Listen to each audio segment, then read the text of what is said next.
বিক্ষোভ মিছিল নিয়ে তারা এসেছিলেন এবং পুলিশের ব্যারিকেড তারা টপকিয়ে তারা মূলত এই মুহূর্তে তারা বঙ্গবন্ধু শেখ মুজিব মেডিকেল বিশ্ববিদ্যালয়ের সামনের যে সড়কটি রয়েছে সেই সড়কে অবস্থান করছেন এবং ভুয়া ভুয়া স্লোগান দিচ্ছেন। পাশাপাশি এখানে পুলিশের সাজোয়া যান ছিল, জলকামান ছিল, সবগুলো পুলিশ নিয়ে পিছের দিকে অগ্রসর হচ্ছে, আর পাশাপাশি শিক্ষার্থীরা ভুয়া ভুয়া স্লোগান দিয়ে সামনের দিকে অগ্রসর হচ্ছেন।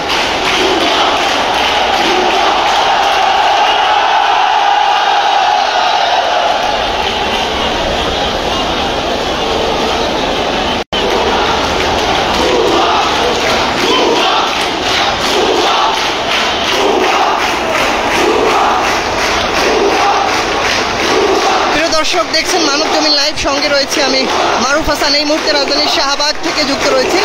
এই মুহূর্তে শিক্ষার্থীরা পুলিশের একটি সাজোয়া যান ও জল কামানের যে গাড়ি, সেই গাড়িকে ঘিরে স্লোগান দিচ্ছেন ভুয়া ভুয়া। এবং এই জল কামান এবং সাজোয়া যানটি মূলত আরও সামনে ছিল, একেবারে শাহবাগ যে মূল মোড় সেই মোড়ে ছিল, তবে শিক্ষার্থীদের তোপের মুখে তারা পিছনে নিয়ে যেতে বাধ্য হয়েছে।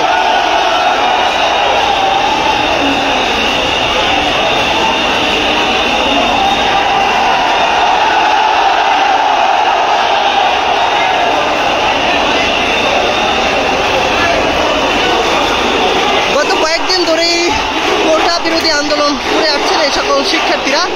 গতকাল সারা দেশে ব্লকেড কর্মসূচি পালন করেছিলেন এবং আজ বিকাল ৩টা থেকে তাদের এই কর্মসূচি শুরু হয়। প্রথমে ঢাকা বিশ্ববিদ্যালয়ের কেন্দ্রীয় লাইব্রেরির সামনে তারা জড়ো হয়েছে এবং সেখান থেকে একটি বিক্ষোভ মিছিল নিয়ে তারা শাহবাগ মোড়ে এই মুহূর্তে অবস্থান নিয়েছেন। যদিও প্রথমে শাহবাগ মোড় পুলিশের দখলে ছিল, তবে শিক্ষার্থীদের ব্যাপক উপস্থিতিতে পুলিশ সরে যেতে বাধ্য হয়েছে।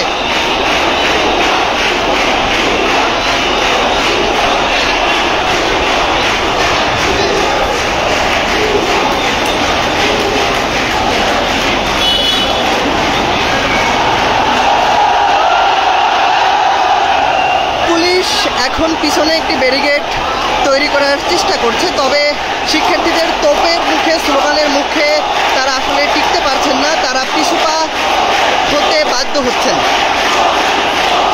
যদিও অন্যান্য দিনের তুলনায় আজকে ব্যাপক সংখ্যক পুলিশ সদস্য এই এরিয়ায় মোতায়েন করা হয়েছিল, তারপরও শিক্ষার্থীদের বাধার মুখে তারা আসলে দাঁড়াতে পারেননি, তারা সরে গিয়েছেন।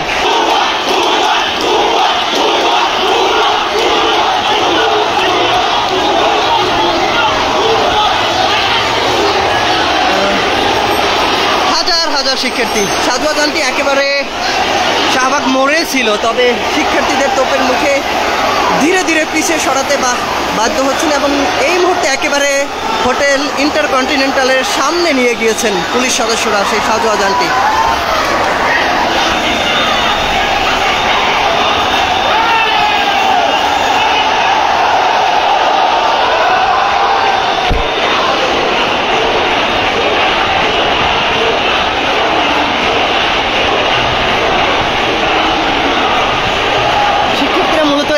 স্লোগানই দিচ্ছেন ভুয়া ভুয়া, এই স্লোগানটি সবচেয়ে বেশি দিচ্ছেন এখানে। এই পাশটিতে শত শত পুলিশ সদস্যরা রয়েছেন, তারা একটি সাইডে দাঁড়িয়ে আছেন। যদিও তারা প্রথমে ব্যারিকেড তৈরি করেছিলেন, তবে শিক্ষার্থীদের বাধার মুখে তারা সরে যেতে বাধ্য হয়েছেন।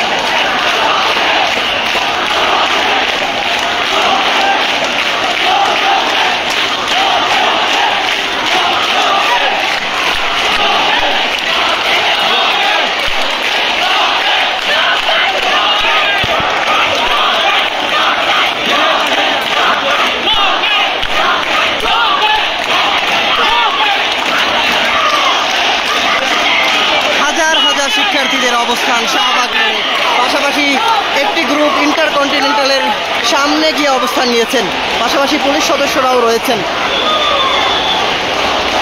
অন্যদিকে সকালে ঢাকা বিশ্ববিদ্যালয়ে সংবাদ সম্মেলন করেছে ছাত্রলীগ, পাশাপাশি তারা বিকালে একটি বিক্ষোভ মিছিল করার কথা রয়েছিল। তবে 2টা নাগাদ তাদের বিক্ষোভ মিছিল শুরু হওয়ার কথা থাকলেও আমরা 5টা পর্যন্ত দেখেছি তারা বিক্ষোভ মিছিলটি শুরু করেননি। যদিও ছাত্রলীগের অনেক নেতাকর্মীরা ঢাকা বিশ্ববিদ্যালয়ের মধুর ক্যান্টিনের সামনে অবস্থান নিয়েছেন।